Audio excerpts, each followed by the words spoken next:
제프리 밀러는 진화 심리학자, 작가, 그리고 뉴멕시코 대학의 교수이다. 인간의 성욕과 성선택에 대해 연구하였으며 저서인 더 메이팅 마인드는 진화 심리학 분야에서 인기 있고 영향력 있는 작품이다. 제프리 밀러는 이렇게 말했다. 진화는 종을 차별하지 않는다. 자연 선택이 환경에 대한 적응이라면 성선택은 이성에 대한 이성의 적응이다. 수컷의 성적 장식이 있는 곳에 반드시 암컷 선택이 있었다. 정자와 난자의 근본적인 차이, 즉 암컷이 수컷보다 이세에게 더 많은 영양분을 투자한다는 점이 가장 근본적인 암수 차이다. 수컷은 암컷의 양에 승부를 걸고 암컷은 수컷의 질에 승부를 건다. 다른 모든 종들처럼 장기적으로 인류가 맞게 될 진화상의 운명은 단 두 가지, 멸종 아니면 수많은 딸종으로 갈라지는 것뿐이다. 나는 이 책에서 인간 마음은 생존 기계로서가 아니라 구애 기계로서 진화했다고 주장할 참이다. 성적 관심을 끌지 못한 인류들은 아무리 생존 수완이 뛰어나도 결코 우리의 조상이 될 수 없었다. 인간 마음과 공작새 꼬리는 비슷한 생물학적 기능을 수행하고 있을 가능성이 크다. 공작의 꼬리는 생존을 위한 적응으로는 도무지 납득이 되지 않지만 구애를 위한 적응으로는 완벽하게 이해된다. 우리 마음의 가장 인상적인 능력들도 공작꼬리와 마찬가지로 짝을 유혹하고 즐겁게 해주기 위해 진화한 구애 도구들이다. 이 책은 진화에 대한 논의의 중심을 생존 중심에서 구애 중심으로 돌려놓음으로써 인간의 독특한 능력인 풍부한 예술, 도덕성, 언어, 창의성을 더 잘 이해할 수 있는지를 보여주는 최초의 시도가 될 것이다. 다윈혁명 이후 이제 우리는 모두가 우리를 위해 만들어지지 않았다는 사실을 알고 있다. 이 책에서는 자연 선택과 성 선택을 다윈이 애초에 정의한 의미에 따라 사용할 것이다. 자연 선택은 생존 경쟁을 통해 이루어지는 진화 과정이고 성선택은 번식 경쟁을 통해 이루어지는 진화 과정이다. 뇌의 용량은 250만 년 전과 100만 년 전 사이에 3배가 커졌다. 하지만 우리 조상들은 이 대부분의 기간 동안 여전히 똑같은 종류의 주먹도끼를 사용했다. 도대체 왜 진화는 팽창이 멈추고 난 후에도 오래도록 뚜렷한 생존상의 이점을 가져다 주지 않은 이 값비싼 기관의 팽창을 좋아했을까? 대부분의 종들이 훨씬 작은 뇌로도 훌륭하게 생존하는데 도대체 왜 진화는 인간에게 엄청난 에너지를 소모하는 큰 뇌를 부여했을까? 아직까지 아무도 유머, 이야기 짓기, 가십, 음악, 미술, 자의식, 현란한 언어, 창의적 사상, 종교, 도덕 같은 인간 마음의 독특한 능력들이 주는 그럴듯한 생존상의 보상을 찾아내지 못했다. 진화는 왜 이렇게 쓸데없이 폼만 재는 능력을 좋아했을까? 진화는 종을 차별하지 않는다. 자연 선택이 환경에 대한 적응이라면 성선택은 이성에 대한 이성의 적응이다. 다윈은 자연 선택과 인위 선택은 버섯이나 레몬나무, 굴에 평등하게 적응되는 반면 성선택은 고등동물에서 훨씬 더 강력하게 작용한다고 생각했다. 이것은 구애 행위와 짝 고르기 행위는 눈과 귀, 신경계를 지닌 이동하는 동물들에게서 가장 잘 수행되기 때문이다. 다윈은 성선택에 두 개의 핵심적인 과정이 있다고 생각했다. 첫 번째는 암컷을 차지하기 위한 수컷들 사이의 경쟁이며 두 번째는 수컷 구애자들 가운데서 하나를 고르는 암컷의 까다로운 선택권 행사다. 수컷의 무기와 호전성은 경쟁자들과 싸우기 위해 진화했고 수컷의 장식과 구애 행위는 암컷을 유혹하기 위해 진화했다. 암컷 동물의 미적 선호에 따른 짝 고르기를 통한 성선택만으로 고도로 정교한 수준까지 형질을 변화시킬 수 있다. 유일한 한계는 멸종이다. 이것은 대단히 급진적인 주장이었다. 구의 형질이 너무 많은 개체들의 생존을 위협할 정도로 지나친 부담이 된다면 그 종은 도태된다. 신체 기관들이나 기능들과 마찬가지로 생명체의 취향 역시 진화의 산물로 간주되어야 하며 그러한 취향이 제공하는 상대적 이익이 진화의 방향을 좌우한다. 성선택이 무시당한 까닭은 생물학이 이데올로기적으로, 개념적으로, 방법론적으로 그것을 다룰 준비가 되어 있지 않았기 때문이었다. 수컷의 성적 장식이 있는 곳에 반드시 암컷 선택이 있었다. 가다로운 암컷의 새끼들은 긴 꼬리 유전자뿐 아니라 긴 꼬리를 좋아하는 취향에 관여하는 유전자도 함께 물려받는다. 따라서 성적 신호에 관여하는 유전자와 성선택된 형질에 관여하는 유전자가 동일한 새끼들 안에 공존하게 된다. 유전적으로 연관되어 있다고 말할 수 있다. 일부 다처제적으로 키울수록 곱비 풀린 성선택은 더 강력한 힘을 발휘한다. 인간의 진화에 대한 오늘날의 견해에 따르면 우리 조상들은 온건한 일부 다처제 하에 있다. 영장류 전반에 걸쳐 수컷이 암컷보다 몸집이 클수록 일부 다처제 경향이 강하다. 인간의 경우 영장류들의 표준치와 비교할 때 보통 수준이다.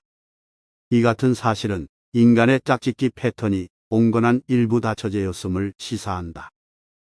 300종의 영장류들은 안면 털의 색깔과 모양이 저마다 다르다. 이러한 차이는 상이한 환경에 대한 적응으로는 설명이 안 된다. 그것은 성선택의 변화무쌍한 결과다. 정자와 난자의 근본적인 차이, 즉 암컷이 수컷보다 2세에게 더 많은 영양분을 투자한다는 점이 가장 근본적인 암수 차이다. 이 수컷은 암컷의 양에 승부를 걸고 암컷은 수컷의 질에 승부를 건다. 성적으로 매력적인 행동을 하는 데 사용되는 뇌와 그 행동을 평가하고 판단하는 데 사용되는 뇌는 많은 부분 겹친다.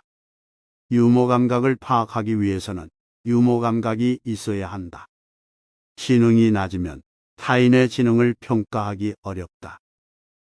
더그 켈릭 같은 진화 심리학자들은 장기적인 성교 파트너를 고를 때는 남성과 여성이 거의 동일한 수준으로 까다로워진다는 훌륭한 증거를 찾아냈다.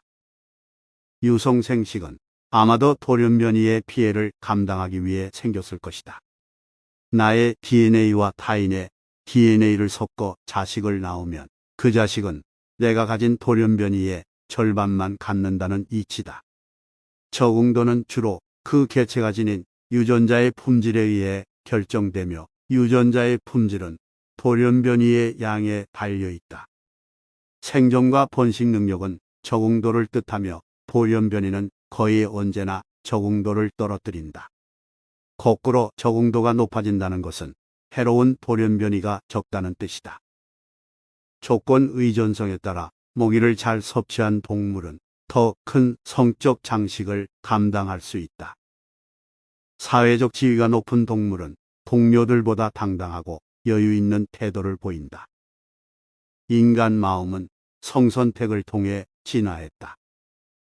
내 관심은 인간 뇌의 능력들 가운데 다른 유인원들과 공유하지 않는 10%, 즉 인간에게만 고유한 심리적 적응들에 있다. 바로 여기서 창조적 지능, 복잡한 언어같이 큰 개인차, 믿기 어려울 만큼 높은 유전성, 그리고 시간, 에너지, 노력의 불합리한 낭비가 나타나는 의문의 능력들이 발견된다. 감각은 짝 고르기의 1차 관문이며 따라서 성적 장식은 감각에게 잘 보이도록 진화했다. 우리 조상들이 언어, 음악, 미술 같은 의사소통 체계를 진화시킨 이후 심리적 선호가 성선택에서 중요한 위치를 차지하게 되었다. 심리적 선호에는 지루함보다는 새로움을, 볼사나움보다는 우아함을, 무식보다는 지식을, 모순보다는 논리를, 비열함보다는 착한 마음씨를 더 좋아하는 마음의 기초까지도 포함된다. 생물학자 마그누스 앵퀴스트는 대징형이 동물의 시각 체계를 가장 흥분시키는 방법이라고 말했다. 몸집이 크고 건강하고 영양 상태가 좋고 지능이 높은 동물들은 크고 밝고 대칭인 시각 장식과 시끄럽고 낮고 빈도가 작고 다양한 노래를 부른다. 내가 아는 한 작고 병들고 약하고 우둔한 성교 파트너를 고르도록 유도하는 감각 편향은 없다. 나는 감각 편향을 통한 장식의 진화, 질주 이론, 감각 편향 이론, 이 세 가지 이론들이 서로 경쟁하는 모델들이라기보다는 서로 이리저리 중첩되는 성선택 과정들로 받아들여져야 한다고 생각한다. 이 과정들이 모두 자연에서 실제로 일어나고 있기 때문이다. 진화의 문지방 문제는 인사 문제라기보다는 경쟁 문제다. 기업들은 일정한 덩치에 이르기 위해 미래의 이윤을 담보로 돈을 빌리는 방법을 쓸 수밖에 없다. 하지만 진화에서는 대혁신의 잠재력이 있을 때도 대출을 받을 수 있는 메커니즘이 없다. 진화상 혁신의 문제는 초기 단계에 본줄을 대줌으로써 냉혹한 시장 경쟁과 파산법으로부터 그것을 보호해줄 존재가 필요하다. 진화상의 혁신은 페니스의 모양에 열중하는 듯이 보인다. 가장 보편적인 종 구분 형질들을 한 개체군이 다른 개체군과 이종교배하지 않도록 막는 성교 차단기로 작동해야 한다. 현세는 역사적으로는 중요하지만 진화에서는 중요하지 않다. 1만 년은 겨우 400세대에 불과한데 이는 새로운 심리적 적응들이 생기기에는 너무 짧은 시간이다. 영장류 암컷이 좋아하는 수컷의 세 가지 특성이 있다. 첫째, 암컷은 자신과 새끼를 다른 수컷들로부터 보호해 줄 수 있을 만큼 지위가 높은 수컷을 좋아한다. 둘째, 암컷은 자신을 많이 보살펴주고 자신의 새끼에게 친절한 친구 수컷을 좋아한다. 셋째, 암컷은 집단 외부에서 온 새로운 수컷을 좋아한다. 아마도 이 마지막 것은 근친교배를 막기 위한 방편인 듯하다. 역사적으로 볼 때 인류가 평생 지속되는 결혼 생활을 하기 시작한 것은 정착 생활을 하게 되고 재산이 자식의 생존에 중요한 역할을 하게 되고 부부 사이가 나빠진 후에도 관계를 지속할 경제적인 동기가 생긴 후였다. 진화의 큰 흐름에서 볼 때 호미니드 수컷이 직접적인 아비 노릇에 그다지 많은 노력을 기울였을 송쉽지는 않다. 수컷들은 어느 자식이 자신의 유전자를 물려받았는지 확인할 수 없는 반면 암컷은 확신할 수 있다. 이미 한 세기 전에 톨스타인 베블론이 주장했듯이 현대문화는 기본적으로 사람들이 사치품에 돈을 퍼부음으로써 자신의 부를 증명하는 과시적 소비 시스템이다. 테스토스테론에 반응하여 스위치가 켜지는 능력을 진화시킨 것은 테스토스테론이 아니라 운경과 수염을 자라게 하는 유전자들이다. 성기는 짝 고르기의 산물이지 유성생식의 필수 조건이 아니다. 여성의 오르가즘은 짝 결속 메커니즘으로서는 신통치 않지만 진짜 남자와 애송이를 구분하는 변별 시스템으로서는 완벽한 디자인을 갖고 있다. 인간의 큰 유방은 단지 탱탱함을 통해 젊음을 과시하는 것뿐만 아니라 대칭성을 통해 적응도를 과시하기 위해 진화했던 것 같다. 여성의 가슴과 엉덩이는 젊음, 건강, 번식력, 대칭성, 충분한 체지방에 대한 믿을 수 있는 지표로서 진화했다. 우리 조상들은 아프리카에서 가장 힘센 잡식성 동물들이었다. 그런데도 인간이 굳이 지능까지 진화시켰다는 것은 참으로 불가사의한 일이다. 미술에 종교적 기능을 부여하는 것은 다윈주의의 관점에서는 말이 안 된다. 생명체의 표현형은 몸이지만 그것에 확장된 표현형은 환경에 뻗치는 유전자들의 손길 전부다. 다윈은 인간의 장식과 의복을 성선택의 자연스러운 결과로 보았다. 자기 장식의 가장 일반적인 동기는 자기의 허영심, 돋보이고 싶은 욕구라고 썼다. 나는 인간의 도덕은 성선택의 직접적인 결과일 가능성이 농후하다고 본다. 우리는 조상들이 짝을 고를 때 마음씨 착하고 인정 많고 이타적이고 공명정대한 사람을 좋아한 덕분에 도덕적 행동 능력과 판단 능력을 갖게 되었으며 그와 같은 선어들은 지금도 가지고 있다. 도덕 과시의 핵심은 타인에게 돌아가는 이익이 아니라 본인이 부담해야 하는 비용이다. 도덕은 성선택된 핸디캡 시스템이다. 다시 말해, 도덕은 도덕적인 성품을 선전하기 위한 값비싼 지표라는 얘기다. 생태학자들은 두 개체 혹은 두 종 사이의 전형적인 상호작용은 경쟁도 협력도 아닌 중립이라고 누누이 말해왔다. 중립의 의미는 무관심이다. 동물들은 남들에게 관심이 없다.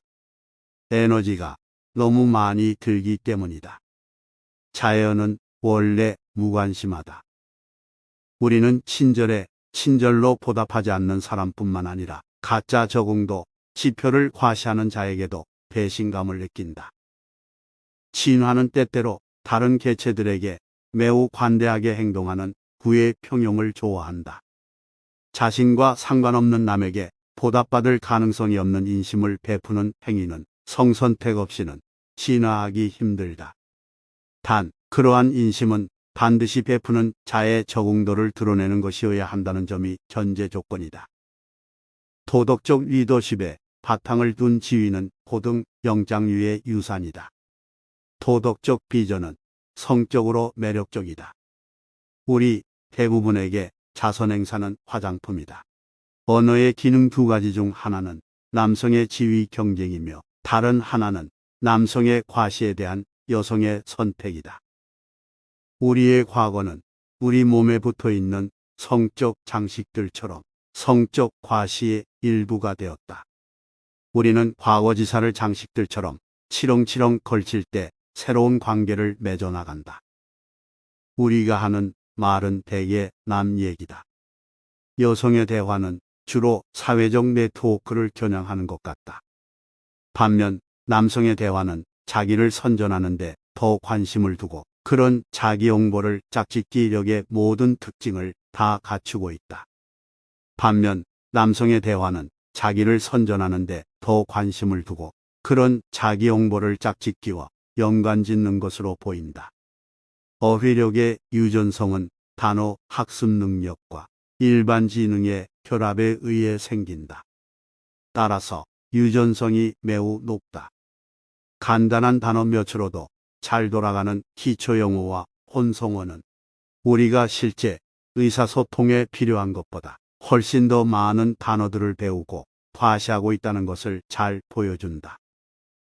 우리의 풍부한 어휘들은 생존을 위한 실용적 적응으로 보기 어렵다. 남성들은 이미 성사된 관계에 지나친 언어 구애를 탕진하는 그런 조상들의 구애가 아니다. 장난기는 젊음, 번신력, 에너지, 적응도에 대한 믿을 수 있는 잠재력 지표일 수 있다.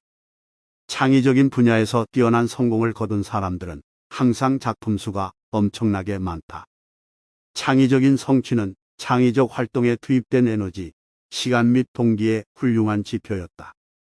창의적인 사람이 제공해주는 지적, 정신적 다양성은 일련의 단기적인 선교 파트너들이 제공해주는 신체적 다양성을 보상할 수 있다. 창의성의 진화에 대해 생각할 때 우리는 기술 발생보다 유머에 더 주목해야 한다. 유머는 매력적이다. 그래서 진화했다. 다른 모든 종들처럼 장기적으로 인류가 맞게 될 진화상의 운명은 단 두 가지, 멸종 아니면 수많은 딸 종으로 갈라지는 것뿐이다. 이 사람은 이렇게 말했다.